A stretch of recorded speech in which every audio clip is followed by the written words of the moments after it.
मेरा नाम आकाश है और मैं साइंटिस्ट फॉर सोसाइटी से जुड़ा हुआ हूँ। आप तमाम लोगों का इस चर्चा सत्र में स्वागत है। जैसा कि आप लोग जानते हैं, ये चर्चा सत्र हम लोग रखे हैं आर्टिफिशियल इंटेलिजेंस के ऊपर। आर्टिफिशियल इंटेलिजेंस आज के दौर में हम लोग जानते हैं कॉग्निटिव साइंस के एरिया में, in the field of cognitive science artificial intelligence एक बहुत ज़्यादा इम्पोर्टेंस रखता है।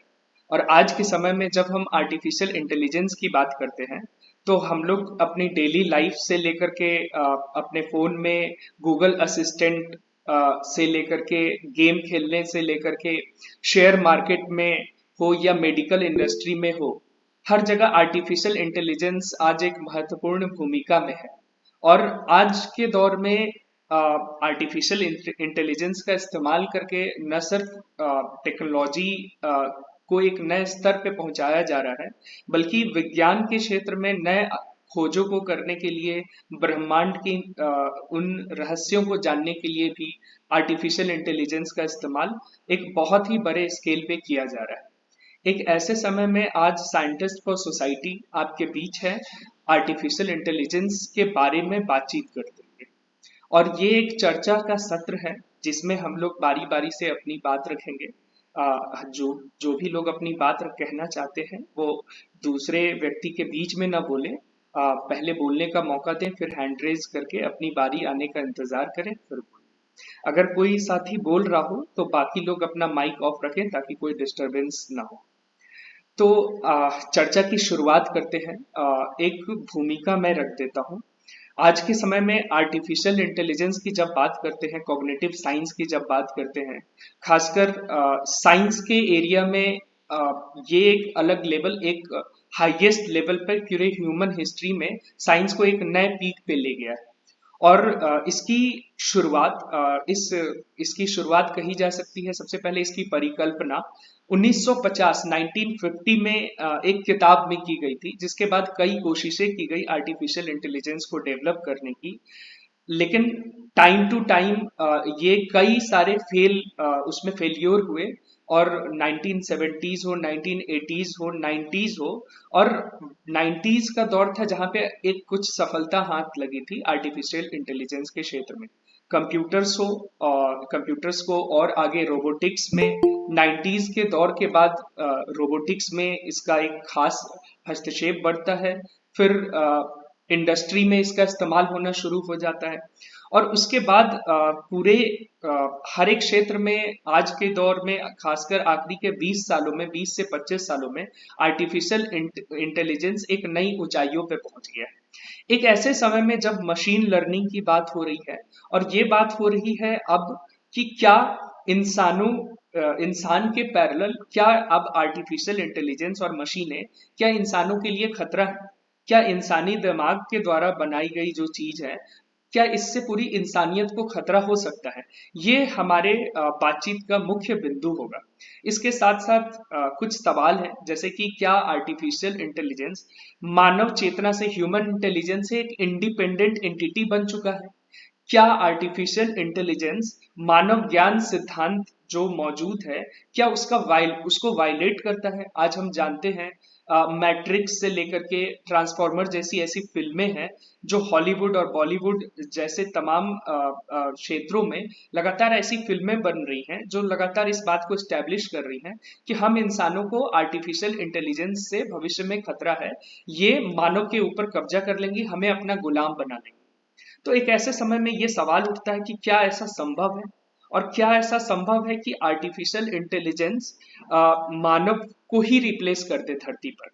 तो इन तमाम बातचीत पे, क्योंकि लगातार आज की पूरी दुनिया में इस चीज एक मूल केंद्र बन चुका है ऐसी चर्चे, खासकर जब गूगल के सीईओ अपनी किताब में ये दावा करते हैं कि इंसानों को खतरा है, या चैट जीपीटी आज जब सामने आता है, तो चैट जीपीटी के आने के बाद ये बात कही जाती है कि अब तो आर्टिफिशियल इंटेलिजेंस ही, चैट जीपीटी हो या इस तरह के जितने एआई टूल्स हो, ये इंसानों के दिमाग की पैरेलल एक ऑल्टरनेटिव के रूप में खड़ा होंगे और इंसानों को उसके वैल्यू को खत्म कर देंगे।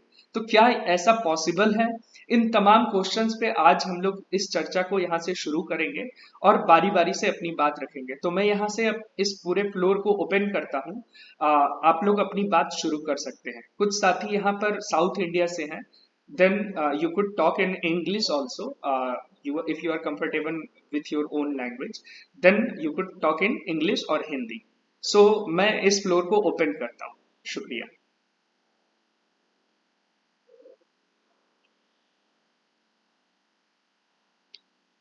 जो लोग बात शुरू करना चाहते हैं हैंड रेज करके जरूर बोल सकते हैं।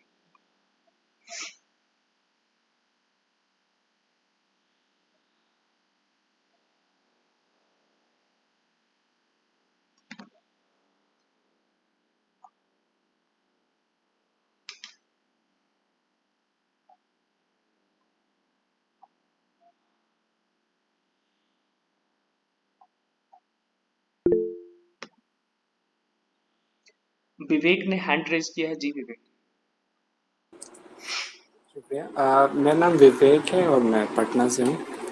साइंटिस्ट सोसाइटी से काफ़ी पिछले कुछ समय से जुड़ा हुआ हूँ। आज का जो विषय है मतलब जैसा कि आकाश ने बताया भी कि अ, 20वीं शताब्दी में जैसा कि कहा जा रहा है आप तमाम अभी साइंस मैगजीन्स या फिर टेक मैगजीन्स उठा के देखें, इस बात की चर्चा ज़रूर हो रही है उसमें कि मतलब एक दुनिया में एक फिलोसफिकल डिबेट भी है और एक यूँ कहिए कि इस बात पे क्वेश्चन है कि अभी अभी तक इस माना जाता था, समझा जाता था और कि जो इंटेलिजेंस है, इंटेलिजेंस जैविक जगत की यानी कि बायोलॉजिकल वर्ल्ड का की एक खास प्रॉपर्टी है और वो रिक्रिएट नहीं की जा सकती। लेकिन अब ये कहा जा रहा है कि चैट जीपीटी हो, जेमिनी हो, बार्ड हो, ये सारे जो एआई डीप लर्निंग मॉडल्स हैं ये ह्यूमन इंटेलिजेंस को रेप्लिकेट करते हैं। ग्रो, क्लॉड, कोपायलट, लामा, बहुत सारे हैं। तो ये सब ह्यूमन जो थिंकिंग इंसान के सोचने का तरीका है उसको रेप्लिकेट करते हैं। और अभी कहीं खबरें भी आ रही थी कि फला फर्म जो है मल्टीनेशनल कंपनी में वहाँ पे लोगों को काम से निकाला जा रहा है क्योंकि अब एआई के ज़रिए बहुत से काम हो जा रहे हैं। लेकिन इस पर इन सबसे पहले इस पर बात ज़रूर होनी चाहिए कि आखिर एआई मॉडल्स जो हैं अभी हमारे सामने जो हैं वो काम किसमें। जीपीटी की बात करें, जीपीटी यानी कि एक जनरेटिव प्री ट्रेन्ड ट्रांसफॉर्मर्स। तो ये बेसिकली आप कह सकते हैं कि इंसानी सोचने का जो तरीका है न्यूरल नेटवर्क उसको कॉपी करता है। जैसे हमारे दिमाग के अलग अलग न्यूरॉन्स होते हैं, एक दूसरे से कनेक्टेड होते हैं, सूचनाओं का आदान प्रदान होता है, वैसा उसको कॉपी करता है और उस पर आधार प्रदान। लेकिन तब भी इसमें एक बात है, सिर्फ बायोलॉजिकल उस मैप को कॉपी करने से उसको इंटेलिजेंस क्या कहा जा सकता है? आप इस प्रश्न को इस तरीके से लें कि अ, जैसे अल्फागो का एक्सपेरिमेंट था। अल्फागो गूगल द्वारा बनाया गया एक एआई मॉडल था जिसने गो, एक गेम होता है, उसने उस वक्त के सबसे बड़े खिलाड़ी को हरा दिया। उसके पहले भी 1997-98 में डीप ब्लू नाम से कंप्यूटर था, उसने उस समय के international grand master Gary Kasparov को हराया था। तो ये कहा जा रहा था कि अब एआई मॉडल्स इतने मजबूत हो सके इंसान के इंटेलिजेंस को रेप्लिकेट उसको दोबारा से उसको रेप्लिकेट कर पा रहे हैं। लेकिन अ, एक और एक्सपेरिमेंट किया गया अल्फा गो के साथ ही एक और बार उसका गेम खेला गया और उसमें इस बार सिर्फ कुछ पिक्सल्स को हटाया गया, डिस्प्लेस किया गया, उनके बदले पे दूसरे पिक्सल्स डाले गए और ये पाया गया कि मशीन जो थी इस बार एक कॉमन प्लेयर से बिहार जा रही थी। यानी कहने का मतलब है कि उसका जो और अ, मतलब अल्फा गो का जो भी तरीका भी था वो ब्रांच पे काम करता था, यानी कि वो संभावनाएं बस जोड़ता जाता था एक तरीके से कि अगर ये मूव चलने पर ऐसा हो सकता तो कितनी संभावनाएं बन सकती हैं। एक तरीके से वो एक शाखा नुमा, एक ट्री नुमा, एक पेड़ नुमा सारे लॉजिक्स का, सारे संभावनाओं का एक ताना बाना गुत्था था और जो उसमें सबसे प्रोबेबल जिस पे जीतने की संभावना सबसे ज़्यादा हो सकती हो उसको चुनता था, यानी एक बेसिक मैथमेटिकल मॉडल।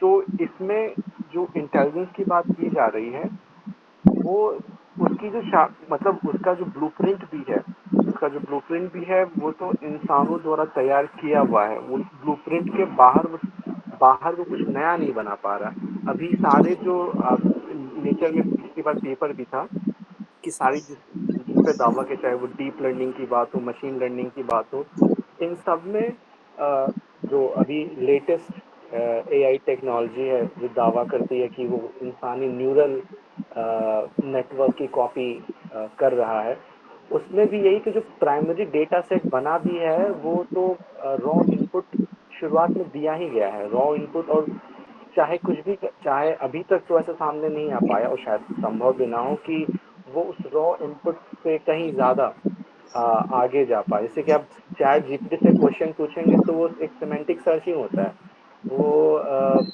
सबसे मुफीद जवाब जो आपके ज्योग्राफिकल लोकेशन, बहुत सारे चीज़ों को वो एल्गोरिदम में अपने लेता है, वो जवाब आप तक लेकर आता है। तो इस तरीके से देखा जाए तो वही है। अभी कुछ साल पहले एक बहुत पॉपुलर लेखक हैं युवल नोआ हरारी ने कहा था कि अब ऐसा समय आएगा जब इंसान इंसानों को मशीनें रिप्लेस करनी शुरू कर देंगी और ऐसी विचारधारा आएगी जो सिर्फ इंफॉर्मेशन पे लागू होगी और इंसान तब इंसान नहीं रहेगा, वो होमोड्यूस बन जाएगा, एक नए मानव का आविर्भाव होगा, वगैरह वगैरह। तो अभी के तारीख में हो जा रहा है कि इंसानों के बरक्स इसको खड़ा किया जा रहा है, जबकि ये है कि इसमें ह्यूमन इनपुट अभी भी बना हुआ है, पहले भी बना हुआ था, पहले बना हुआ था और अभी भी बना हुआ है। ह्यूमन इनपुट तो इसमें है ही। इसको इसको इंसानों के बरक्स खड़ा करने की वजह, इसको जिस तरीके से औजार हमारा एक्सटेंशन होते हैं, चाहे कोई भी फिजिकल औजार हो, उसी तरीके से ये हमारे सोच का ही एक एब्स्ट्रैक्शन है, एक मतलब बहुत ज़्यादा जनरलाइजेशन के बाद जो एब्स्ट्रैक्शन का नतीजा है ये। तो इस तरीके से कहना चाहिए कि ये इंसान के इंटेलिजेंस के बरक्स खड़ा नहीं होता, उसके पैरेलल में खड़ा नहीं हो सकता, बल्कि उसका एक्सटेंशन बन के खड़ा होता है। हाँ, ये बात अलग है कि आर्टिफिशियल इंटेलिजेंस का इस्तेमाल हो सकता था इसमें कि इस तरीके से अभी जो लोग मतलब 12-12 घंटे 24 घंटे अलग अलग मेंटल लेबर वाले काम में व्यस्त हैं, या ऐसी ऑटोमेटेड मशीन बनाई जा सकती हैं जो और बेहतर रिजल्ट दे सकती हैं, जिसमें इंसान को फैक्ट्रियों में 10 घंटे या 12 घंटे खटना ना पड़े, इंसान के लेबर टाइम को घटा सकती हैं। तो उसके बजाय ये पेश किया जाता है कि वो इंसान का जॉब ही खा जाएंगी। मतलब आप ऐसे विश्व की कल्पना करिए, अगर मतलब एक बार के लिए मान भी लें कि ऐसा विश्व बना दिया जाए जहाँ पे मशीनें ही सारा काम कर रही हैं, एआई के जरिए सब कुछ हो जा रहा है, तो अब बाजार में माल उत्पादन सब कुछ एआई के जरिए हो रहा है, किसी के पास कोई काम नहीं है। मतलब ऐसे संसार की कल्पना भी क्या की जा सकती है कि सब कुछ एआई के जरिए किया जा रहा है और बाजार मालों से पटा हुआ है, लेकिन क्योंकि वेजेस ही नहीं है, कोई कहीं काम ही नहीं करता, सारा काम पहले एआई के द्वारा हो जाता है, तो उन बाजार में लदे हुए मालों को फिर खरीद कौन रहा है? मतलब फिर आदान प्रदान कैसे हो रहा है, विनिमय कैसे हो रहा है? ये सारी चीज़ें, मतलब जिस तरीके से चाहे एलन मस्क हो या फिर गूगल के पुराने सीईओ हों, ये या और दूसरे युवल नोआ हरारी जैसे लोग हैं, ये इस क्वेश्चन को, आर्टिफिशियल इंटेलिजेंस के क्वेश्चन को इंसानियत के बरक्स, इसके एकदम समानांतर में खड़ा कर देते हैं और ऐसा मिथ गढ़ते हैं, जहाँ तक मुझे लगता है कि मानो कि आपका असली दुश्मन मशीनें हैं, जबकि सवाल ये होना चाहिए कि इस मैकेनाइजेशन, या फिर इसको आप एक तरह से और मशीनाइजेशन ही कहिए, मतलब एक दूसरे स्तर पे, दूसरे लेवल पे, लेकिन है तो अंतर्गत वो एक मशीनाइजेशन, एक किस्म का ऑटोमेशन। तो ये ऑटोमेशन ही आपका दुश्मन है, जबकि यही कुछ ऐसा ही 19वीं शताब्दी में होता था जब लोग मशीनों को तोड़ते थे, क्योंकि लगता है कि मशीनें उनका जॉब खा जाएंगी। जब बेहतर मशीनें, कारगर मशीनें आ जाएंगी तो इंसान के पास कम इंसानों की ज़रूरत पड़ेगी। बात ये है कि तब तो और बेहतर इस किस्म से होगा कि मशीनों का, इंसान का जो नेसेसरी, जो जो आवश्यक श्रम काल है वो घटेगा, आवश्यक श्रम काल घटेगा, इंसान के पास मतलब अपना जीवन जीने के लिए और बेहतर मौका मिलेगा उसको। लेकिन ऐसा ना करने की वजह, व्यवस्था पे प्रश्न ना उठाने की वजह, हमें ये बतलाया और दिखाया फिल्मों के जरिए, हर तरीके से समझाया बुझाया जाता है कि ये मशीनें ही आपकी दुश्मन हैं। जबकि वास्तव में ऐसा नहीं है। जैसे कि आपने अगर आई रोबोट देखी, उसमें दिखाते हैं कि जो एक एक उसमें बिलियनियर होता है, NS5 नाम की उस कंपनी होती है, वो कहता है कि अब किसी भी इंसान को काम करने की ज़रूरत नहीं है, ये सब कुछ इन मशीनों के ज़रिए हो जाएगा। और अंत में जो नायक होता है विल स्मिथ, वो उन मशीनों से ही लड़ने जाता है। जबकि दुश्मन वहाँ मशीनें नहीं होती हैं, दुश्मन वो वो फर्म्स, वो कॉरपोरेशंस होते हैं जो कि इसको इस तरह से प्रेजेंट करते हैं। तो इस बात को भी मतलब मैं वही अभी इस पे बाद में अगर बात है तो ज़रूर रखूँगा अपनी आय की बात, कि इसको अ, उस पूरे इस बहस को, आर्टिफिशियल इंटेलिजेंस की बात को इस तरीके से रखना कि मानवता के समक्ष एक नया संकट पैदा हो गया जो उसने खुद बनाया है। मतलब ये मतलब किसी विज्ञान फंतासी के लिए सही हो सकता है, लेकिन इस तरीके का जीवन जो हमारे मतलब भौतिक जगत में, मतलब उसमें क्या ये सच में संभव हो पाएगा, क्या हो सकता है? असली दुश्मन, असली एक तरीके से कह सकते हैं कि समस्या कहाँ है? असली समस्या क्या आर्टिफिशियल इंटेलिजेंस के साथ है, या फिर जिस तरीके से उसको सामने दिखलाया जा रहा है, समझाया जा रहा है? तो अभी मैं इतनी बात रखूंगा, आगे मौका मिलने पर मैं और बात करूंगा।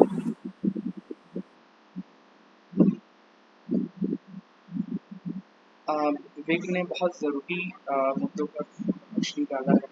सबसे पहले उन्होंने रेप्लिकेशन ऑफ ह्यूमन माइंड की बात की, जिसमें ह्यूमन माइंड का ही रेप्लिकेशन है आर्टिफिशियल इंटेलिजेंस। तो सवाल ये है कि ह्यूमन माइंड का रेप्लिकेशन और फिर उसी का एक्सटेंशन हो जाता है। और एक्सटेंशन इस रूप में विवेक ने कहा कि एज अ टूल, जैसे कि ह्यूमन मानव श्रम का एक्सटेंशन है कोई टूल जिससे आप काम करते हो, हैंड का एक्सटेंशन है, ठीक ठीक उसी तरह माइंड का एक्सटेंशन है आर्टिफिशियल इंटेलिजेंस। और युवल नोवा हरारी दुनिया के बहुत फेमस राइटर हैं, लेकिन वो इस तरीके से प्रस्तुत करते हैं कि पैरेलल टू ह्यूमन कोई आर्टिफिशियल इंटेलिजेंस इस तरीके से डेवलप होगा कि मशीनें ही इंसान के बरक्स जाकर के खड़ी हो जाएंगी। तो ऐसे समय में सवाल ये उठता है कि क्या आर्टिफिशियल इंटेलिजेंस मतलब जिस तरीके से जो इतने बड़े बड़े लोग बात कर रहे हैं, और स्पेस एक्स का जो आर्टिफिशियल इंटेलिजेंस में जो सबसे ज़्यादा वर्क अभी करने वाली कंपनी में से एक है, उसका जो मालिक एलन मस्क है वो भी बात कर रहा है। तो क्या सच में आर्टिफिशियल इंटेलिजेंस खतरा है? विवेक ने तो इसे नकारा है कि ऐसा नहीं है। तो फिर सिस्टम दिक्कत कहाँ पे है? बाकी लोग अपनी बात इस पर रख सकते हैं।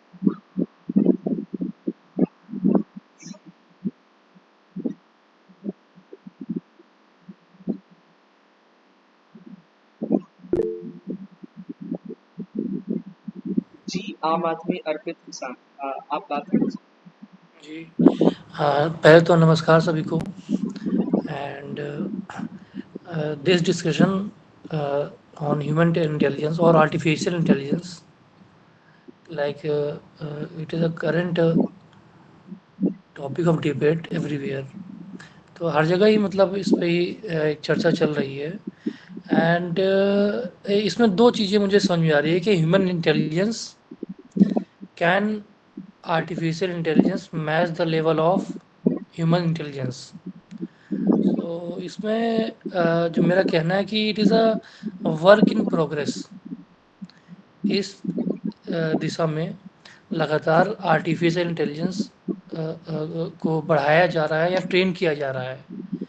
And like human intelligence is not a exclusive thing. वो कोई ऐसा है नहीं कि like human does not learn, it also learn from surrounding. वो अपनी सराउंडिंग से, आसपास के वातावरण से, पैटर्न के जरिए क्या चीज़ें सक्सेस हो रही हैं वो लर्न करता है। तो देखा जाए तो ह्यूमंस भी अपने वातावरण के हिसाब से चीज़ों को लर्न करते हैं अपने ब्रेन की मदद से। और आज की डेट में आर्टिफिशियल इंटेलिजेंस भी कुछ वैसा ही उसको करने के लिए प्रेरित किया जा रहा है, ट्रेन किया जा रहा है। And so I think that but हमारी लिमिटेशन है कि हमारे न्यूरॉन्स केमिकल एनर्जी पे वर्क करते हैं। लाइक अगर हमारे ब्रेन के अंदर केमिकल एनर्जी ग्लूकोज से ही उसको एनर्जी मिलती है, बट एआई के केस में वो इलेक्ट्रिकल एनर्जी पे वर्क करता है। सो उसके पास ऐसे कोई लिमिटेशन नहीं है।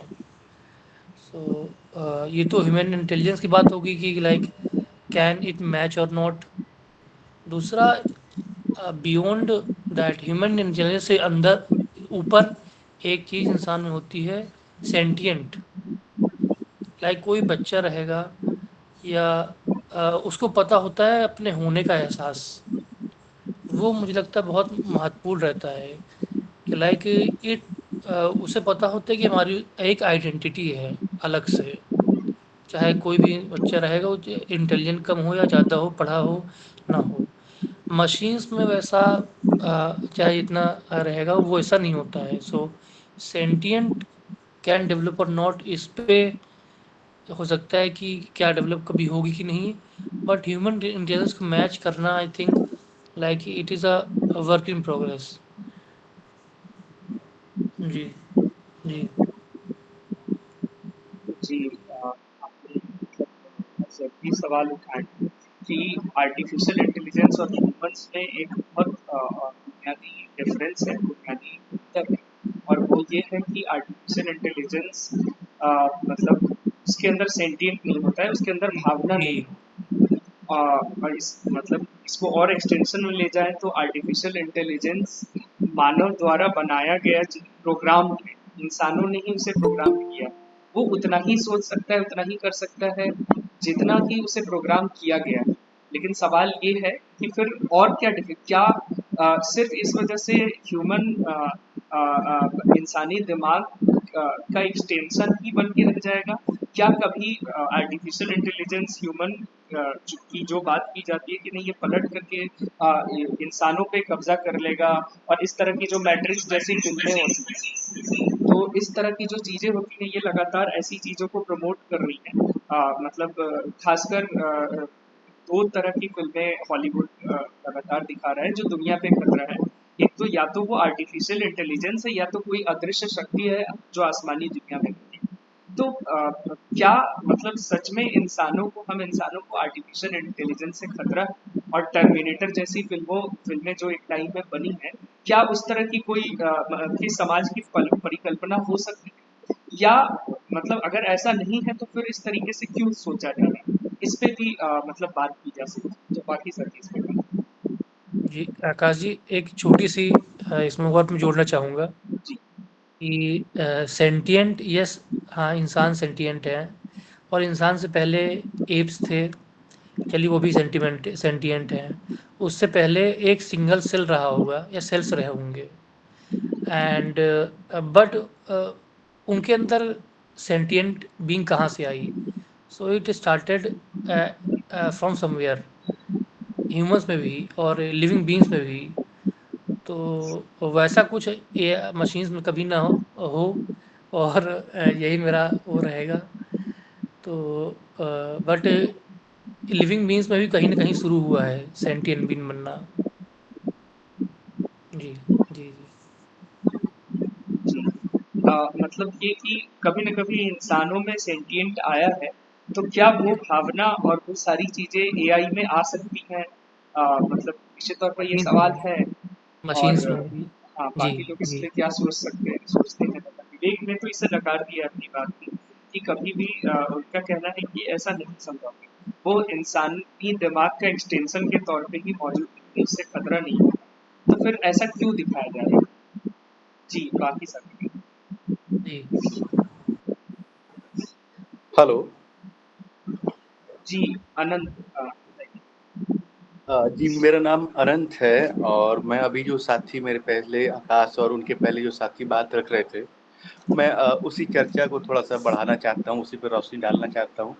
अब मोटे तौर पे कहें कि अभी चैट जीपीटी वगैरह-वगैरह या एआई का जो पूरा मामला है, इसके साथ जो पूरा डिबेट और जो पूरी बात है, मेरे पहले से वक्ताओं ने भी, विवेक ने भी अपनी बात में रखी, आकाश ने भी अपनी बात में रखी, वो ये कि अ, इस चीज़ को चिन्हित किया कि जो पूरा डिस्कोर्स चल रहा है वो यही कि एआई बढ़ते-बढ़ते ऐसा होगा कि एक दिन जो है वो क्या मानव के वृक्ष खड़ा हो जाएगा वगैरह वगैरह, जैसा कि फिल्मों वगैरह में दिखाते हैं।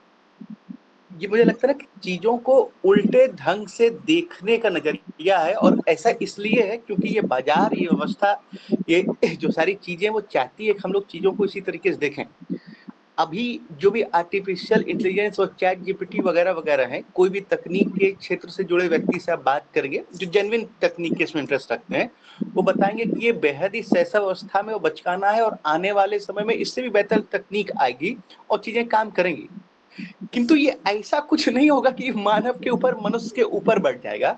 ये सारी टेक्नोलॉजी असल में क्या है? असल में कलेक्टिव ह्यूमन नॉलेज का ही एक रिफ्लेक्शन है। कलेक्टिव ह्यूमन नॉलेज का आप कह लीजिए कि एक मूर्त रूप है। लंबे समय से लोगों के मनुष्य और क्या कहते हैं कि तकनीक और क्या कहते हैं मशीन में मुख्य चीज मनुष्य है, जिसने इस तकनीक और मशीन और इसका विस्तार किया है, इसका एक्सटेंशन किया है, और ये पूरा पूरा कलेक्टिव ह्यूमन एफर्ट के एक्सटेंशन के तौर पर है।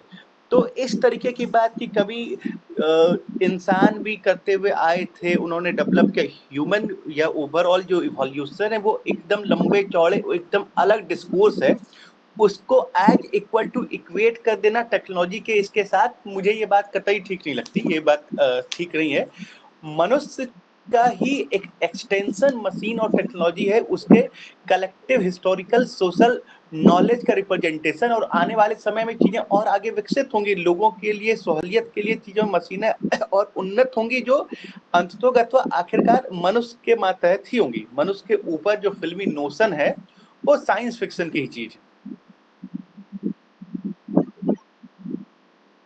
जी मतलब अनंत की बात नहीं है कि ये संभव नहीं है, और मतलब ह्यूमन मानवीय मतलब सार तत्व जो है कभी भी उसको ओवरकम नहीं कर सकते।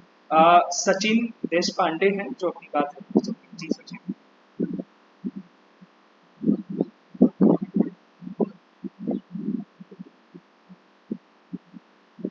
सचिन आप बोल सकते हैं।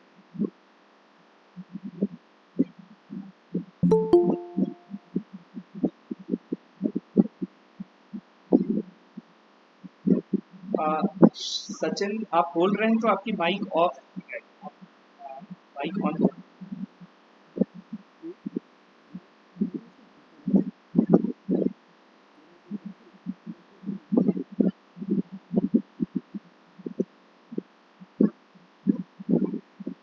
सचिन की आवाज नहीं आ रही है। किसी साथी को आ रही है?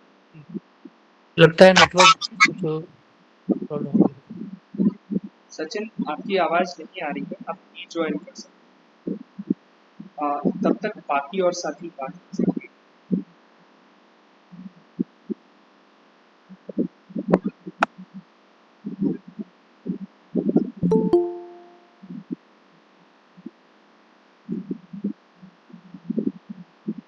सचिन आपकी आवाज नहीं आ रही है, किसी साथी को आ रही है?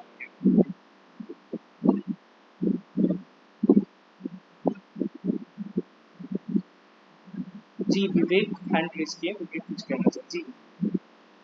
हाँ, मैं अर्पित जी की एक बात को ही एक्सटेंड करना चाहूँगा। जैसे जो सेंटिनेंस की बात है, यानी कि स्व का बोध होना, मतलब खुद की शिनाख्त होना, स्व का बोध होना, तो सेंटिनेंट होना, ये जानना कि मैं एग्जिस्ट करता हूँ।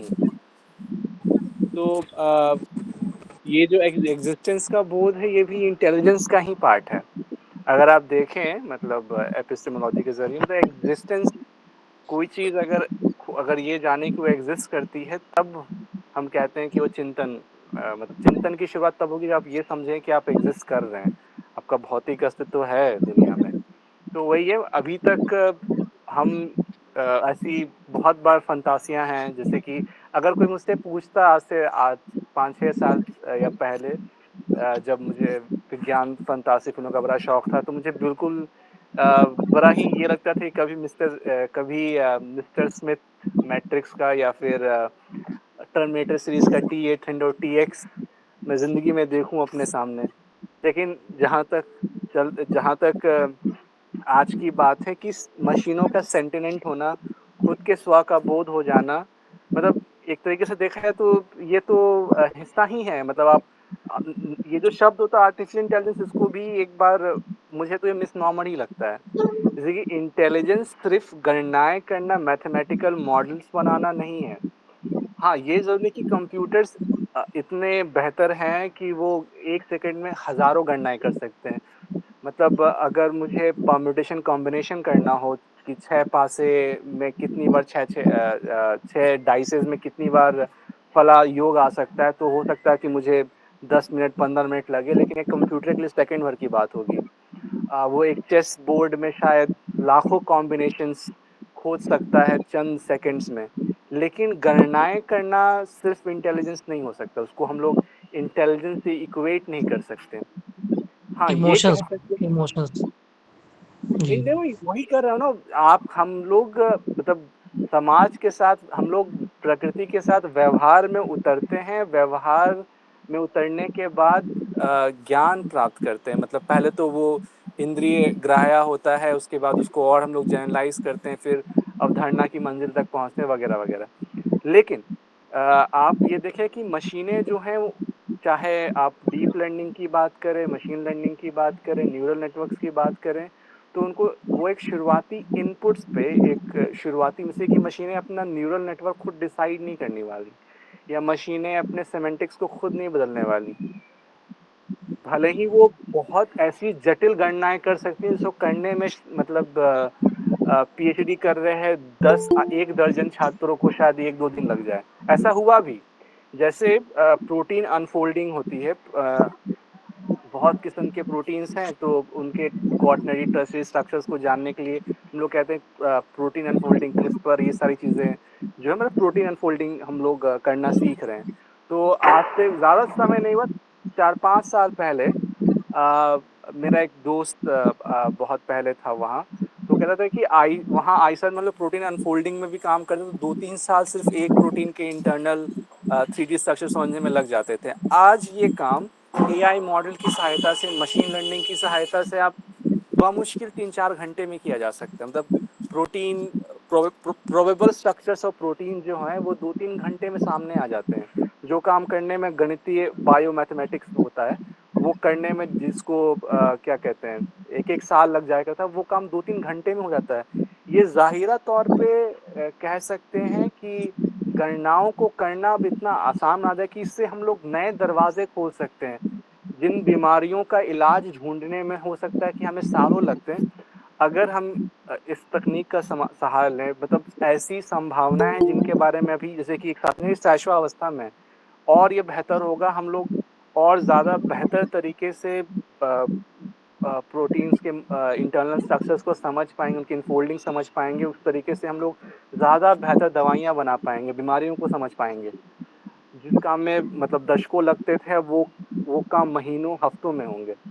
तो ये, लेकिन तब भी यहाँ पे वो जो एआई लैंग्वेज जहाँ इस्तेमाल किया गया, एआई मॉडल जो इस्तेमाल किया गया, वो इंसान के बुद्धिमत्ता के बरक्स नहीं खड़ा हुआ है, बल्कि उसके साथ खड़ा हुआ है, उसके सहयोगात्मक तौर पे खड़ा हुआ है। मतलब पिछले 50-60 हज़ार में जो हमारा उद्भव है, जिस दौरान हम लोग अलग अलग अवस्थाओं से गुजरे हैं, उस और जितना ज्ञान हमने प्रकृति के साथ प्रैक्टिस में प्रकृति के साथ एक तरीके से अंतर संबंध करते हुए अर्जित किया है, उसका एक तरीके से इसेंशियलाइजेशन वो झलकता है चैट जीपीटी, मतलब एआई, आर्टिफिशियल इंटेलिजेंस में। तो वही है, वही बात मैं पिछली दोहराऊंगा कि वो ह्यूमन इंटेलिजेंस के, या मतलब मानव मस्तिष्क के एक्सटेंशन के तौर पे देखा जाए। जैसे कि हम लोग पहले लोग सुई धागे से कपड़े बनाते, फिर हाथकरघा आया, हाथकरघा के बाद फिर पावर लूम्स आए, इलेक्ट्रिक लूम्स आए, कंप्यूटराइज लूम्स हैं, मतलब जो कपड़े ज़्यादा बेहतर, ज़्यादा आसानी से बना सकते हैं। उसी तरीके से आज है कि जिन गणनाओं को करने में सालों लगते थे, महीनों लगते थे, अब उनको घंटों में किया जा सकता है। तो इसको इस तरीके से देखा जाना चाहिए, और ये बात में जोड़ते हुए कि वो मशीनें सेंटिनेंस यानी कि स्व का बोध हो जाना, ये सब वही है, चेतना का ही हिस्सा है। चेतना शब्द का ही मतलब होता है कि मतलब चिंतन करने के लिए पर्याप्त, और वो उसके पास स्व का बोध है, वो जानता है, समझता है कि उसका अस्तित्व है, और वो प्रकृति के साथ सचेतन तौर पे इंटरैक्ट कर रहा है, उसके जरिए ज्ञान अर्जित कर रहा है, और बाद में उस ज्ञान का अलग अलग स्तरों पे जनरलाइजेशन करते हुए फिर से प्रैक्टिस में उतर रहा है। तो ये जो चीज़ है, हमें इस पे सोचना चाहिए कि, और ये समझना चाहिए कि चाहे ओरेकल के चेयरमैन हो या फिर एलोन मस्क हो, जो आर्टिफिशियल इंटेलिजेंस का भय दिखाया था कुछ हद तक अ, अ, दूसरे मतलब कहते हैं वैज्ञानिक हलकों में भी जिस तरह से डर दिखाया जाता है, उसको वही है, बरक्स में खड़ा करने के बजाय इसके दूसरे पहलू को देखना होगा। और शायद ये भी बहुत तय संभव ही है, जो दिखता भी है, कि जो मूल समस्या है शायद उससे ध्यान भटका दिया जाता है। मूल समस्या ये है कि अ, अगर एआई है हमारे पास जो मानवीय श्रम काल को घटा सकता है और बेहतर साबित हो सकता है, लेकिन इस पिक्चर को ना प्रेजेंट करते हुए कहा जा रहा है कि देखो अभी इतनी बेरोजगारी है, अगर ये आर्टिफिशियल इंटेलिजेंस आ गई तो और बेरोजगारी बढ़ेगी और लोगों की नौकरियां जाएंगी, और ये बताया जाता है कि धीरे धीरे लाइक इंसान का जो इंसानी जो श्रम है वो कमतर, मानसिक श्रम वो कमतर होता जाएगा। एआई टीचर्स होंगे, एआई प्रोफेसर्स होंगे। एक जापानीज कंपनी है, उसने दावा किया कि कुछ दिनों में वो एआई सर्जिकल हैंड बना लेगी, जो कि सर्जन्स को रिप्लेस कर पाएगी। और हालांकि बाद में ये आया कि अल्टीमेटली वो सुपरवाइज्ड, किसी डॉक्टर के द्वारा सुपरवाइज्ड ही रहेगी। तो कहने की बात यह है कि पिक्चर को सिर्फ उसके जो इस पूरे तस्वीर को जो उसके कह सकते हैं पॉपुलर फॉर्म को दिखाया जाता है, उसको ना देखते हुए उसका सांगोपांग अध्ययन किया जाए, उसके हर एक उसको देखा जाए और उसके हर एक पहलू को देखा जाए, तो ये मालूम चलेगा कि एक पिक्चर प्रेजेंट की जा रही है, दिखाया जा रहा है कि ताकि मौजूदा व्यवस्था पे प्रश्न न खड़ा हो, बल्कि वही है कि बल्कि एक ऐसे चीज को हम अपने खिलाफ समझ लें कि जो जो है भी नहीं, जिसका मतलब आप कभी अपने हथौड़े से आप दुश्मनी नहीं करेंगे, आप किसी आप हथकरघे से दुश्मनी नहीं करेंगे क्योंकि वो आपका श्रम काल घटा रहा है, बल्कि आप उस मानवता के ज्ञान से सृजित इस नई चीज का स्वागत ही करेंगे। तो यहाँ पे हम ये नहीं कहते कि एआई इंटेलिजेंस मानवता के लिए खराब है या अच्छा है, बल्कि ये है कि मानव ज्ञान की एसेंशियलाइजेशन की एक मंजिल में एक नई छलांग है, और अभी हालांकि शैशवावस्था में, लेकिन इसकी संभावनाएं कई हैं। लेकिन इन संभावनाओं को नकारते हुए एक दूसरी ही पिक्चर, एक दूसरी ही तस्वीर पेश की जा रही है, और जिसका नतीजा है कि ये भ्रामकता, एक तरीके से कंफ्यूजन, स्टेट ऑफ कंफ्यूजन फैल रहा है। अभी मैं यहीं तक अपनी बात रखूंगा, आगे मौका मिला तो फिर बोलूंगा। बिल्कुल विवेक ने बहुत ज़रूरी जिसमें उन्होंने कहा कि आर्टिफिशियल इंटेलिजेंस बेसिकली कैलकुलेशन करता है, कैलकुलेशन को बहुत ही एडवांस लेवल पे करता है, और बेसिकली ये कैलकुलेशन एडवांस लेवल पे इंसानी दिमाग के एक्सटेंशन के बतौर करता है, which is not equal to intelligence here. So calculation is not equal to intelligence, and artificial intelligence or a machine or a robot can calculate only calculation basically. So artificial intelligence के बारे में आगे विवेक ने ये कहा कि जिस तरीके से इंसान प्रैक्टिस के जरिए नेचर से इंटरैक्ट करता है, अलग अलग कई संस्तरों पर इंटरैक्ट के जरिए परसीव करता है नॉलेज को, और परसीव करके जनरलाइज करता है, और फिर जनरलाइजेशन से थ्योरी और कॉन्सेप्ट तक पहुंचता है। मशीन ये काम नहीं करता है और न कर सकता है। मशीन या आर्टिफिशियल इंटेलिजेंस जिसको नाम दे रहे हैं, वो इंसानों के द्वारा कोडेड जो भी चीज होंगी उसी के बेसिस पर वो कैलकुलेट कर सकता है, वो इंसानों वो बहुत तेज कैलकुलेशन कर सकता है। सेकंड भर में वो लाखों स्टेप्स को एक बार में वो कॉम्बिनेशन को चेक कर सकता है। बट वो जनरलाइजेशन, ये जो पूरा नॉलेज को समझ जानने की जो प्रक्रिया है, मानव ज्ञान को बनने की प्रक्रिया है, उसको कभी फॉलो नहीं कर सकता है।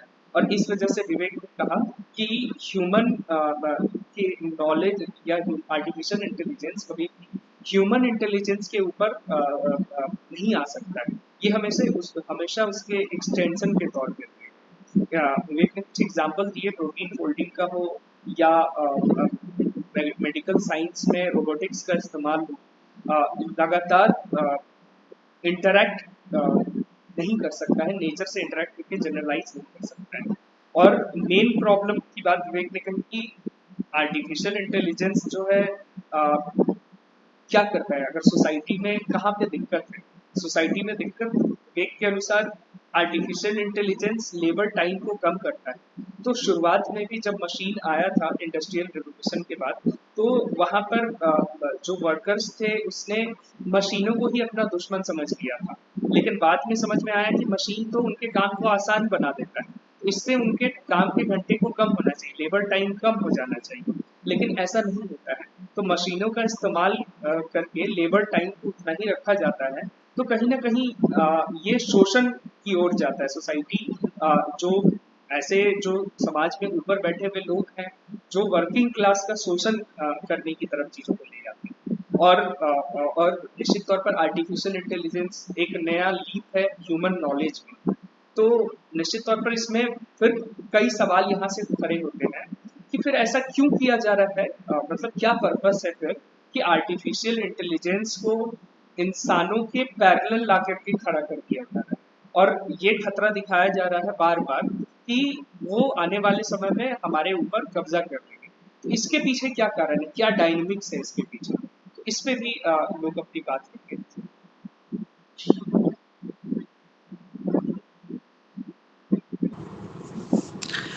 आकाश जी, इसमें कुछ जोड़ना चाहूँगा मैं कि लाइक एआई की फील्ड में 2 तरीके से उसको सिखाया जाता है, supervised learning and unsupervised learning. जैसे कि स्कूल में, कॉलेज में जो इन्फॉर्मेशन हमको मिलती है, जो लर्निंग मिलती है, it is taught in a systematic manner. वो सिस्टमैटिक तरीके से हमको मिलती है। उसी तरह ही एआई को जो इन्फॉर्मेशन इंसान सिखाते हैं वो सुपरवाइज्ड रहती है। पर किसी भी इंसानी बच्चे को सारी जानकारी तो स्कूल से मिलती नहीं, कॉलेज तो कुछ उसको रियलिटी सिखाती है और उसका पर्यावरण सिखाता है। उसी तरह ही एआई को भी अनसुपरवाइज्ड लर्निंग, जिसमें खुद सीखता है वो कि क्या-क्या पैटर्न चीज़ों में लग रहे हैं, क्या-क्या फ़ॉर्मूला, क्या-क्या चीज़ें सही साबित हो रही हैं। तो उस तरह भी सीखता है वो, दोनों तरह से सीख सकता है वो। तो लाइक ये कॉमन चीज़ है दोनों में। और रही बात कि लाइक प्रोटीन अनफोल्डिंग की, लाइक यस, उसमें एआई ने जो काम सालों में होता होगा उसको महीनों में और दिनों में कर दिया, और इंसान ने उसका यूज़ किया। So yes, as a tool हम लोग एआई को देख रहे हैं, बट जो मेन वर्क था वो तो एआई ने ही किया है, आपका इंटेलिजेंस का। हमने उसका आउटपुट ले लिया है, like but intelligence and solving the problem it was by AI. जैसे कि हमारा एक मशीन आपने सुनी होगी, जेसीबी मशीन। सो जो 10 वर्कर 20 वर्कर का काम वो अकेले कर सकती है, yes, but again it is operated by humans. तो एआई भी वैसा ही एक टूल है इंटेलिजेंस का, बट अगेन इट अगर वो इंसानों से तेज काम कर रहा है, दैट मीन्स उसका इंटेलिजेंस का लेवल कहीं ना कहीं है। जी।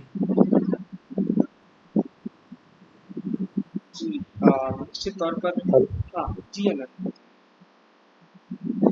जी, मैं बस यही बात कह रहा हूँ जो इससे पहले मेरे पहले जो साथी बात कर रहे थे, उन्हीं की बात को मैं तो जवाब देते हुए कह रहा हूँ कि जैसे जेसीबी का उदाहरण, हेलो, जी जी।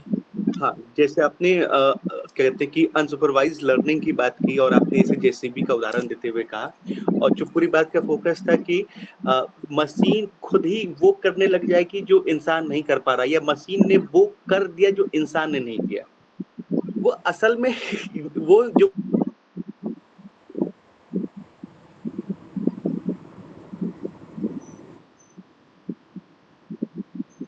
ये वो अनंत, 10 लोगों का काम करने लगे। हेलो, हाँ, आपकी आवाज कट रही है इससे। अच्छा, वो माफ कीजिएगा, शायद नेटवर्क की दिक्कत है। खैर, जैसे आपने जेसीबी के मशीन का उदाहरण दिया करते हुए कि एक जेसीबी मशीन आती है, वो 10 मजदूरों को काम को जल्दी करने लगती है। हम लोग कैसे रहे हैं, हम लोग देख रहे हैं जैसे कि इंडिविजुअल वर्क के बदले में किसी टेक्नोलॉजी और किसी मशीन को देख रहे हैं, और इस देखने के नजरिए में जब भूल जाते हैं कि चाहे वो जेसीबी मशीन हो, चाहे वो चैट जीपीटी हो, चाहे वो किसी भी उद्योग में, किसी भी आप कारखाने में जाकर के देखें, जो गाड़ियां,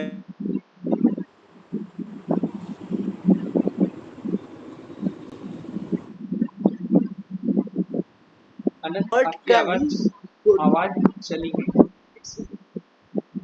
अरे आ रही है आवाज अभी? हाँ, हेलो, अभी आ रही है, अभी आ रही अच्छा, मैं ये कहना चाह रहा था ना कि वो सारी मशीन जो है, उन्होंने कहा कि मशीन ने सॉल्व कर दिया जो इंसान नहीं कर पाया, और इंसान ने सिर्फ प्रोडक्ट लिया। उस मशीन का बनना, उस मशीन का अस्तित्व होना, वो अपने आप में कलेक्टिव ह्यूमन एफर्ट का ही रिजल्टेंट है। जेसीबी मशीन का उन्होंने उदाहरण देते हुए कहा कि वो 10 लोगों के बराबर वो अकेली मशीन काम कर देती है, लेकिन वो मशीन का उत्पादन, उस मशीन को बनने के पीछे का पूरा ज्ञान विज्ञान, अगर आप सिरा ढूंढने के लिए जाएंगे पीछे करते करते, तो आपको पता चलेगा उसके पीछे न्यूटन के सिद्धांत, और न्यूटन से भी पीछे जाएंगे तो अरस्तु और प्लेटो, यानी कि मानव समाज के विकास के साथ साथ कलेक्टिव ह्यूमन नॉलेज के डेवलपमेंट के रिजल्टेंट के तौर पर ही ये सारी मशीनरी है। चाहे वो आप जेसीबी का बात करें, किसी उन्नत उद्योग में काम करने वाली किसी मशीन का बात कर लें, या चैट जीपीटी या एआई की बात कर लें, ये सारी की सारी कलेक्टिव ह्यूमन नॉलेज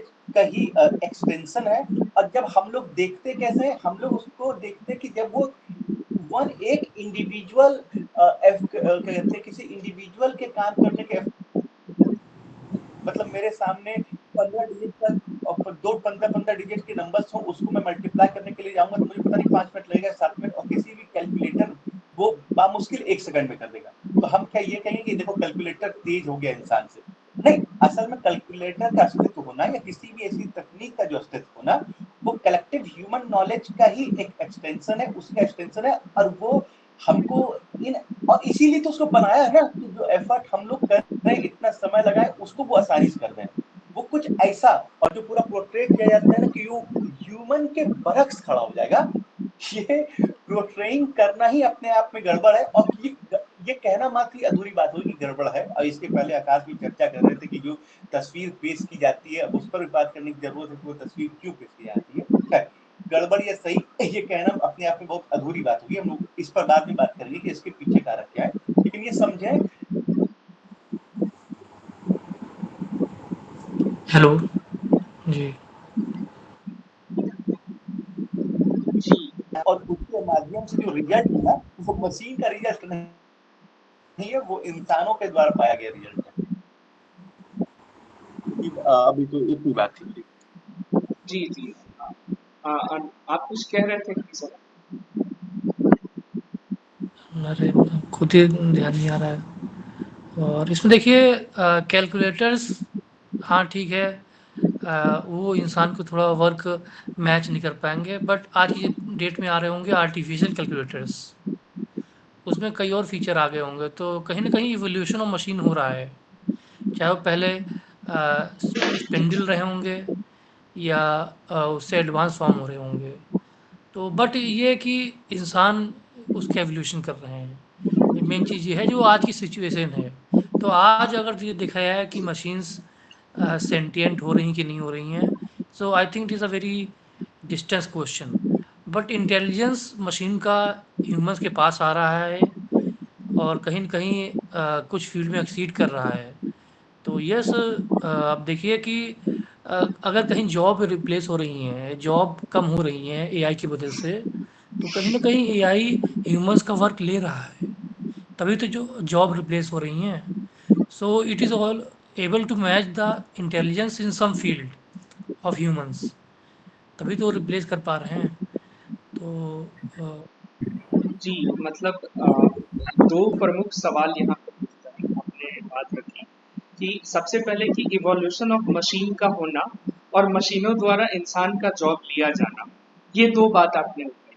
तो मैं इसे मतलब एक्सटेंड करके रख दे रहा हूँ, क्योंकि अनंत ने ये बात उठाई कि जैसे कि कैलकुलेटर है, जो कि कैलकुलेटर प्रिसाइसली बना ही इसीलिए कि ह्यूमन लगातार एक लंबे समय में हजारों सालों में कैलकुलेट करते, उसका जनरलाइज करते और नेचर को दिए नेचर की शक्तियों को उस रूप में चेंज करते हुए उसने कैलकुलेटर का निर्माण किया ताकि उसका काम आसान हो जाए। जिस तरीके से इंसानों ने पहिए का आविष्कार किया, ठीक उसी तरीके से कैलकुलेटर का आविष्कार किया था। लेकिन चूंकि अनंत ने अपनी बात में रखा ह्यूमन नॉलेज डायनेमिक प्रक्रिया, वो स्टैटिक प्रक्रिया नहीं कि एक नॉलेज ग्रहण कर लिया और वहां के बाद रुक जाएगा। नॉलेज भी चेंज हो रहा है टाइम के साथ, क्योंकि नॉलेज भी ह्यूमन नॉलेज खुद ही डेवलप कर रहा है। तो ह्यूमन जो मशीन बना रहा है उस नॉलेज के बेसिस पर वो पलट करके मशीनों को भी डेवलप कर रहा है, और फिर वो मशीन का इस्तेमाल ऑब्वियसली मशीन का इस्तेमाल भी कर रहा है उस नॉलेज को डेवलप करने के लिए। लेकिन इवोल्यूशन ऑफ मशीन आप ध्यान मतलब दीजिए, अगर ध्यान से देखिए इन चीजों पर, तो human machine evolution of machine हमेशा इंसानी नॉलेज के मातहत हो रहा है। तो कहीं ना कहीं इंसानी नॉलेज उससे एक स्टेप आगे है, तभी उसको जनरलाइज करके इंसानी उसको मशीन में तब्दील कर रहा है। तो ये भी इसका एक हो सकता है। दूसरा प्रमुख और इम्पोर्टेंट सवाल आपने उठाया कि नौकरियों का लिया जाना, क्या एआई एक ऐसा समय, निश्चित तौर पे यही खतरा है कि ये खतरा लगातार दिखाया भी जाता है कि एआई आ जाएगा और एक टाइम में रोबोट्स इंसानों की जगह ले लेंगे और पूरी प्रोडक्शन एक्टिविटी, पूरा उत्पादन की जो भी गतिविधियां फैक्ट्रियों में कोई भी सामान बनाने का एक एक काम शुरू से लेकर अंत तक मशीनों के द्वारा होगा। क्या ये संभव है? अब ये क्वेश्चन यहाँ पे उठता है, तो इस पे बाकी लोग अपनी बात करें। जी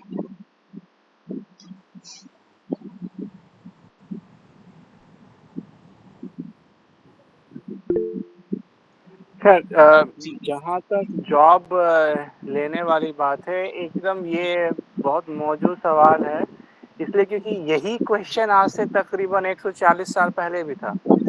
जब पहली बार मतलब पहली बार नहीं, मतलब जब बड़े स्तर का मैकेनाइजेशन शुरू हुआ, जब स्वचालित मशीनें आनी शुरू हुई, स्पिंडल हटा के फिर पावर लूम आना शुरू हुआ, यानी कि हाथ से चलने वाली कपड़े मशीन की जगह there were machines that could work on electricity and could produce more, यानी कि जो उत्पादन प्रक्रिया, जो उत्पादन ज़्यादा बढ़ा सकती थी।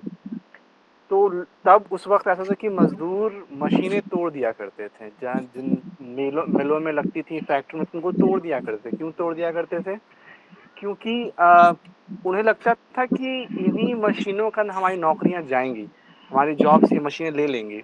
अगर आपने फिल्म देखी होगी नया दौर, नया दौर में एक बहुत अच्छा बिंब है, एक शहर से, शहर के स्टेशन से गांव तक घोड़ा गाड़ियां चलती हैं, लेकिन फिर ये टैक्सी आनी शुरू होती है, बस सर्विस आनी शुरू होती है। तो क्लाइमेक्स उस पे होता है कि टैक्सी और कार और ये घोड़ा गाड़ी के बीच में एक रेस करवाई जाती है कि जो जीतेगा वही स्टेशन से गांव तक लाने ले जाने का काम करेगा। तो ये जो बहस है आज की नहीं है, ये वही 1.5 सालों से है कि मशीनें जो है वो वही बात है कि मशीनें इंसानी श्रम के बरक्स खड़ी हो जाती हैं, जबकि बात ये नहीं है। बात ये है कि वो इंसान का एक्सटेंशन बनती हैं, इंसान के जहन का एक्सटेंशन बनती है, उसके बाजुओं का एक्सटेंशन बनती है, उसके काम में जो श्रम लग रहा था, श्रम काल लग रहा था, उसको कम करती हैं, प्रोडक्टिविटी बढ़ा देती हैं, लेकिन इंसान की ज़रूरत को अलहदा या ख़त्म नहीं कर देती। इस बात को देखते हुए कि ये बार बार इसी तरीके से आज से नहीं, काफ़ी समय से पेश किया जा रहा है कि मशीनें आपकी जॉब ले लेंगी, मशीनें आपकी जॉब ले लेंगी।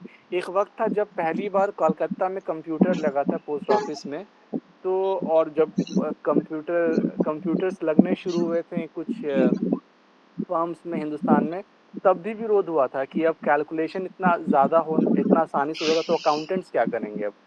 तो उस वक्त के पुराने अखबारों में आप पाएंगे कि लोग विरोध किया करते थे। तो असल में ये कि इन सारी चीजों के पीछे एक कारण काम करता है कि ऐसा पोर्ट्रे ही कर दिया जाता है। जबकि पहले भी मैं बात रख रहा था कि अगर पहले जो काम करने में औसतन 8 घंटे लग रहे थे, एआई के आने के बाद या किसी भी संस्तर की मशीन या ऑटोमेशन होने के बाद अगर वो 8 घंटे से वो काम 6 घंटे में हो जा रहा है, उस काम को करने के लिए पहले 4 आदमी चाहिए थे, अब 2 ही आदमी चाहिए थे। तो जो काम 4 आदमी लेके 8 घंटे में काम किया करता है, वो 2 आदमी 8 घंटे में कर सकते हैं। तो चारों आदमी काम में रह सकते हैं, उनके लिए जो श्रम काल है वो घटाया जा सकता है। बात ये है कि बेरोजगारी को बनाए रखना एक तरीके से जरूरत बन जाती है व्यवस्था की।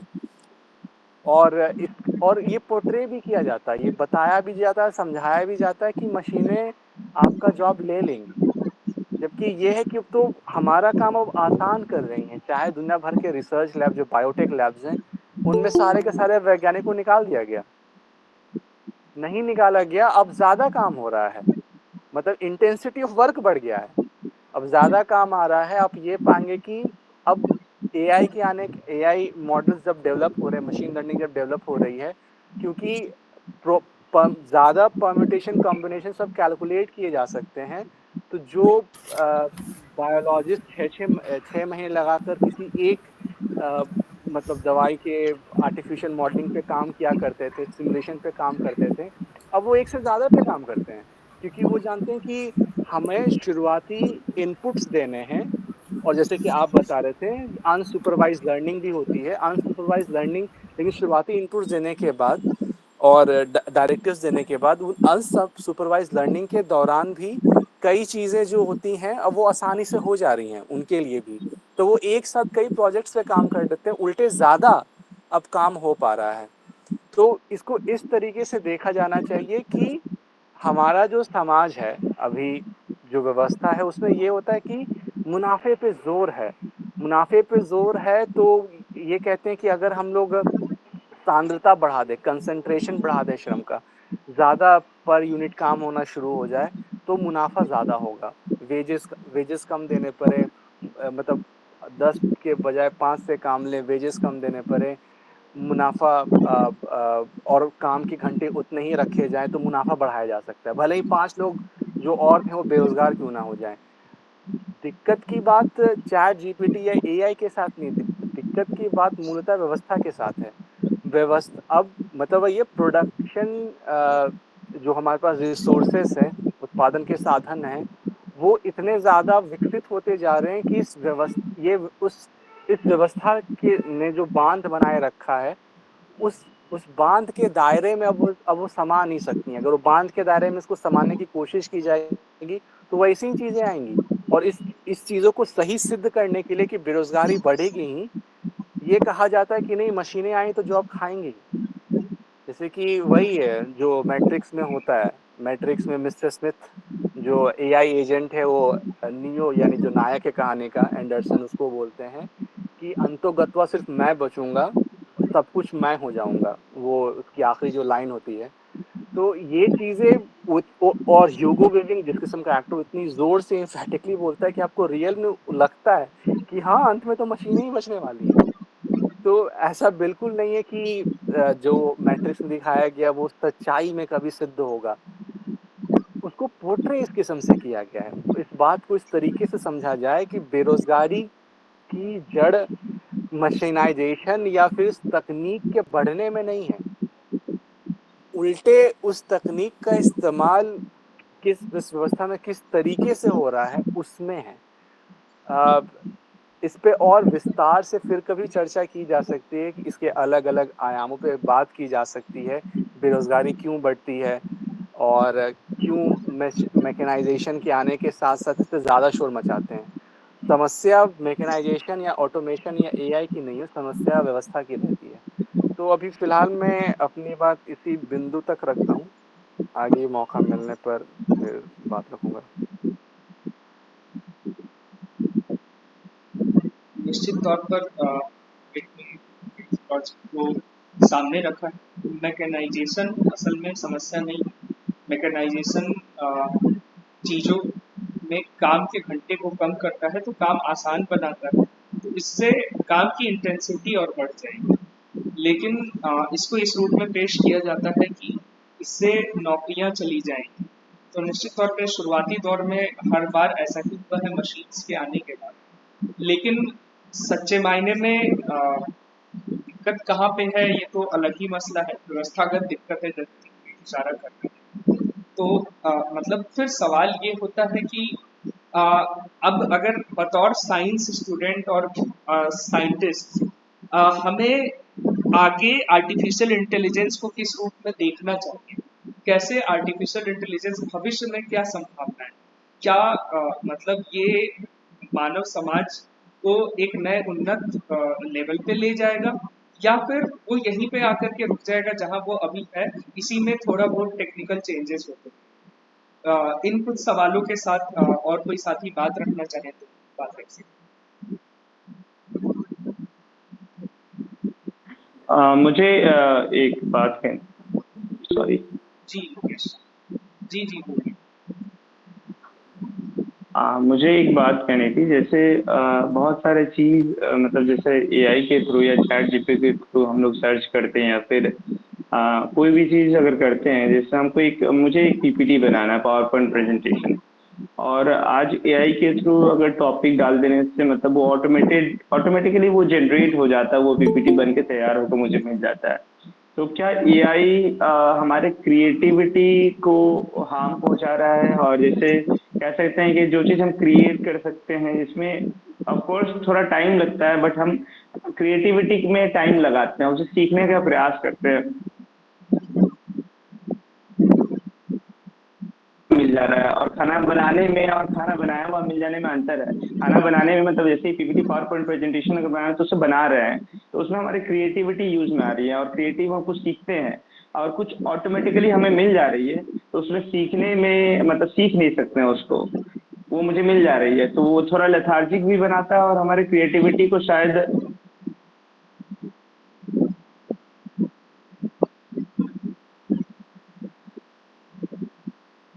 मुकेश आपकी आवाज चली गई।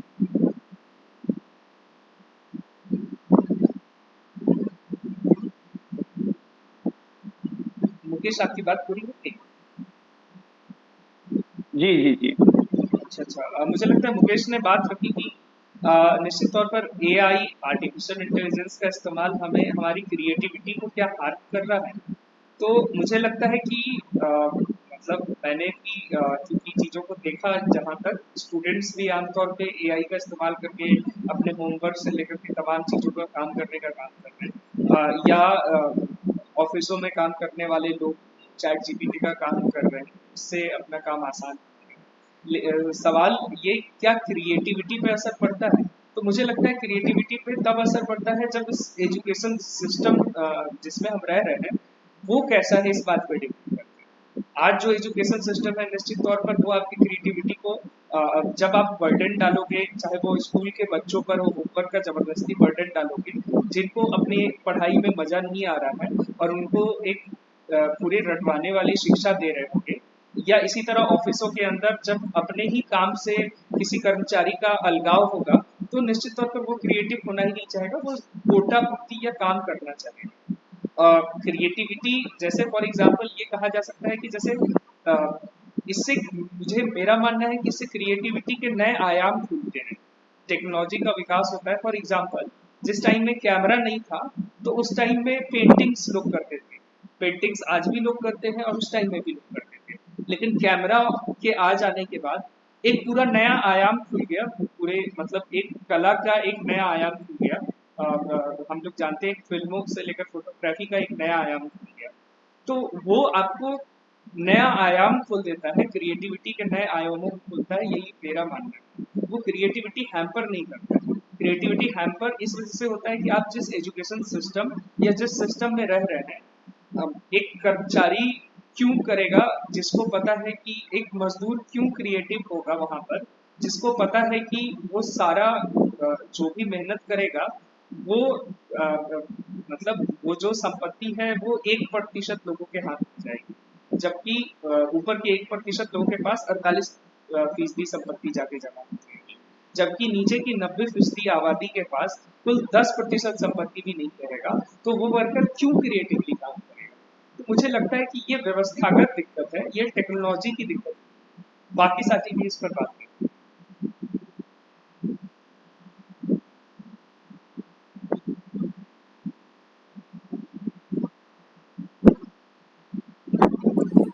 हाँ, बस एक चीज़ मैं जोड़ना चाहूँगा, मतलब उसी की कड़ी में है जो अर्पित जी ने कहा था कि वही बच्चा जैसे लर्न करता है, मशीनें भी वैसे लर्न कर रही हैं।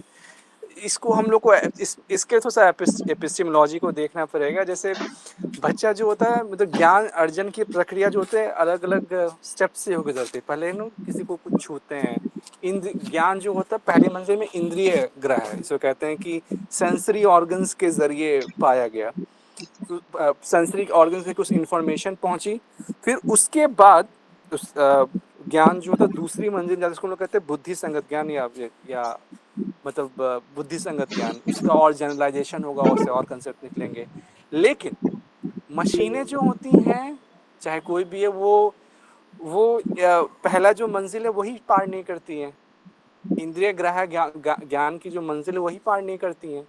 मतलब उसमें भी पहला होता है कि एक तो शुरू जो अनसुपरवाइज मशीन लर्निंग भी हुई, उसमें शुरुआती इनपुट इंसान कर रहा, वो जो पहला डेटा सिस्टम बना वो भी इंसान कर रहा। उसके बाद जब मशीन अब लर्न करना शुरू भी करेगी तब भी बार बार फीड करवाना पड़ेगा। एक बच्चा होगा, बच्चे को आप पार्क में छोड़ देंगे, वो छूते खेलते समझ जाए कि घास नरम होती है, ये चीज़ नुकीली होती है, इसको नहीं छूना चाहिए।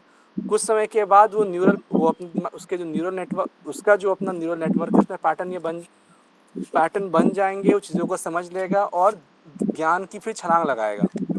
लेकिन ये चीज़ इनके साथ नहीं होगा, चैट जीपीटी या फिर जेमिनाई के साथ ऐसा नहीं होगा। आप उनको क्वेश्चन देंगे, वो वेब्स पे उन क्वेश्चन से मिलते जुलते हर चीज़ को ढूंढेगा और उसके बाद पे कंपाइलेशन, मतलब एक कंपाइलेशन आपके सामने प्रस्तुत करेगा। और जो सबसे और फिल्टर करेगा वो इंफॉर्मेशन जो सेंसर है या फिर जो आपके प्रश्न या आपके जोग्राफिकल एरिया से मैच नहीं करती, उसको हटा दिया जाएगा और एक फिल्टर्ड आंसर आपके सामने आएगा। तो इसमें दो स्तरों पे इंसान के द्वारा ही इनपुट मिलेगा।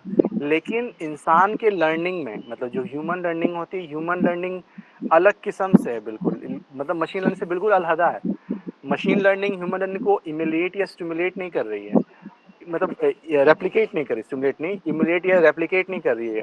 इंसान की जो लर्निंग है उसमें वही है, ज्ञान पहले इंद्रिय ग्रह मंजिल में पहुंचेगा, फिर उसके बाद उसके जनरलाइजेशन के बाद वो अवधारणा की मंजिल तक पहुंचेगा। यहाँ पर जो मशीन लर्निंग के साथ है वो इंद्रिय ग्रह मंजिल में भी नहीं पहुंचता है, उसमें भी इनपुट इंसान की तरफ से ही दिया जाएगा, उस स्टेप पर भी, पहले स्टेप पर भी। तो इस बात को हम लोग को समझना पड़ेगा कि जो अभी जो neural network based unsupervised learning कहा भी जा रहा है, वो है कि एक बार इनपुट देने के बाद उस प्रक्रिया में मतलब गणनाओं की प्रक्रिया में मानव शामिल नहीं है। लेकिन कदम कदम पे इनपुट देने के लिए, मतलब कह सकते हैं कि आप अगला उस देने के लिए वही है, इंद्रिय ग्राह मंजिल में वहाँ भी मानव की आवश्यकता पड़ती है। तो अनसुपरवाइज्ड लर्निंग को किसी बच्चे की लर्निंग से इक्वेट एकदम सादृश्य तौर पे तो नहीं किया जा सकता है। मतलब जहाँ तक अभी प्राइमरी चीज़ें आप पढ़ें अनसुपरवाइज्ड लर्निंग के बारे में, तो उसको किसी बच्चे की लर्निंग से बिल्कुल भी एमुलेट नहीं किया जा सकता। तब हम लोग मतलब मानवता के पूरे इतिहास को ऐसे ही नकार नहीं सकते। तो ये बात है इसको लेकर। और जहाँ तक रही बात जो मुकेश ने कही कि क्रिएटिविटी पे क्या असर पड़ेगा, बिल्कुल। अब जिसको दिन में 50 पीपीटी बनाने पड़ते हो 8 घंटे के अंदर, वो कितनी रचनात्मकता दिखाएगा? वो तो एक तो काम से इतना अलगाव हो जाता है कि उसके बाद इंसान यही सोचता है कि जल्दी से इसको निपटाया जाए, चाहे जो भी तरीका अपनाया जाए। तो ऑब्वियसली मतलब मैं शिक्षक हूँ, मैं अक्सर होमवर्क देता हूँ, तो लोग बाकायदा एकदम आप आंसर पढ़ के समझ सकते हैं कि इसको चैट जीपीटी से कॉपी किया गया है। तो वही है कि रोजाना के उससे इतना अलगाव हो जाता है श्रम से कि इंसान उससे फिर बचने के रास्ते खोजने लग जाता है। तो हाँ बिल्कुल, इसमें फिर उस कार्य में वो क्रिएटिव दिखाएगा ही क्यों? दिखाने का मतलब ही क्या है, मकसद ही क्या है? आ, हमारे साथ शाम मूर्ति उन्होंने हैंड रेज किया है। जी शाम।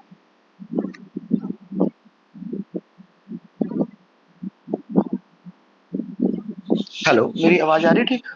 जी आ रही है। जी जी साथी, यहाँ पर एक जो चर्चा इस रूप में अलग से हो रही है कि रोजगार के सवाल को, जिस पर थोड़ा सा कहा भी है कि इसका अलग चर्चा की जरूरत है। थोड़ा सी चर्चा की जा सकती है, मुझे लग रहा है, क्योंकि ये एक फियर है जो सबसे ज्यादा एक ऐसे लोगों के द्वारा उठाया जाता है कि जो मशीनें इंसानों को रिप्लेस कर रही है, उसकी जॉब को रिप्लेस कर रही हैं, और जो ज्यादा एक डोमिनेट रूप में भी देखने को मिलता है। मुझे लगता है कि जैसे कि जैसे जैसे चीजों का विकास हुआ है, उस रूप में जो है मशीनों के रूप में हो, चाहे जैसे साथी अनंत ने कहा, चाहे वो आर्टिफिशियल इंटेलिजेंस के रूप में हो, चाहे चीजों का विकास हुआ है ना। तो उस दोनों दौरों में इंसान का एक्सटेंशन तो हुआ ही है, एब्स्ट्रैक्शन तो हुआ ही है उसका लेवल पर।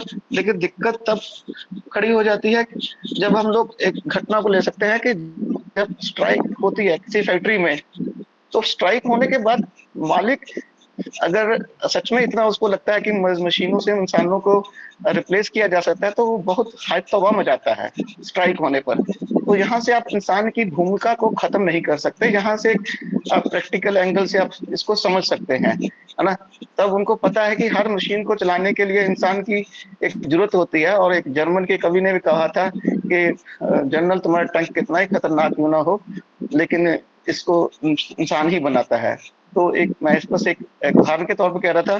दूसरी एक ताजा अभी जो शायद कर्नाटका में ही हुए हैं कुछ लेबर लॉज में रिप्लेसमेंट, कि अब अगर उनको इतना ही आर्टिफिशियल इंटेलिजेंस का इस्तेमाल हो गया है, तो फिर आज जो काम करने वाले आईटी सेक्टर वर्कर को 14-14 घंटे काम करवाने के लिए क्यों मजबूर कर रहे हैं।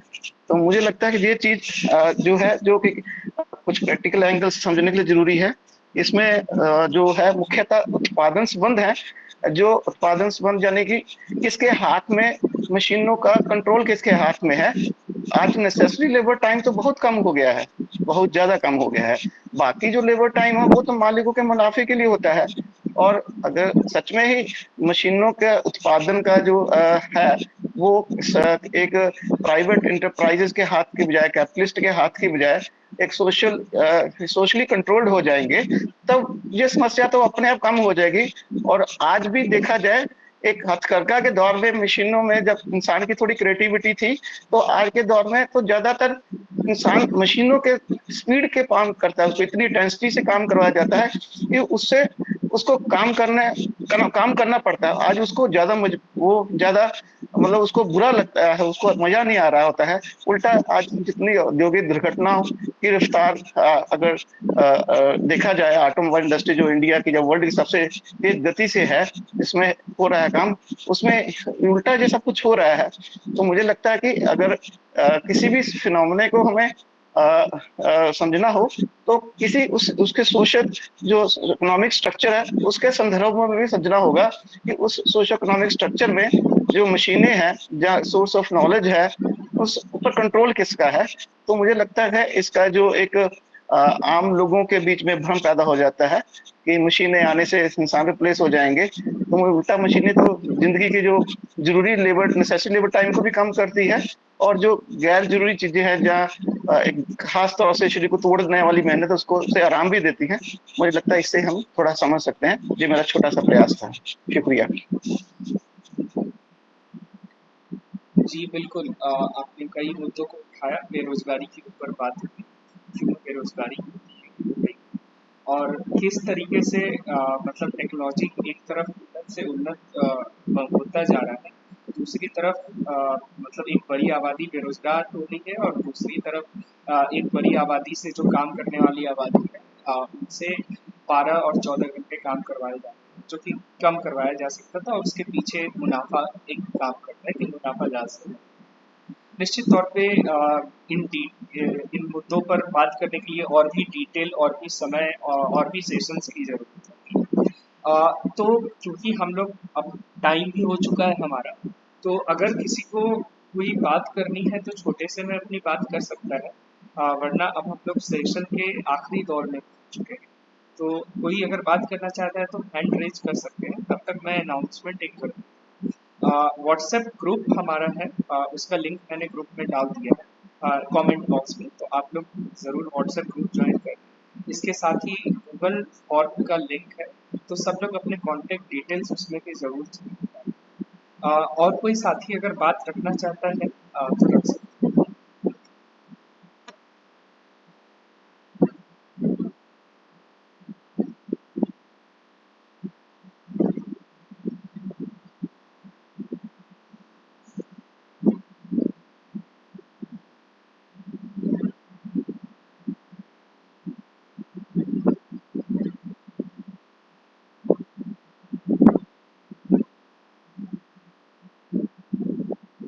मुझे लगता है अभी किसी को बात नहीं रखनी है, तो अब हम लोग इस सेशन के आखिरी दौर में हैं।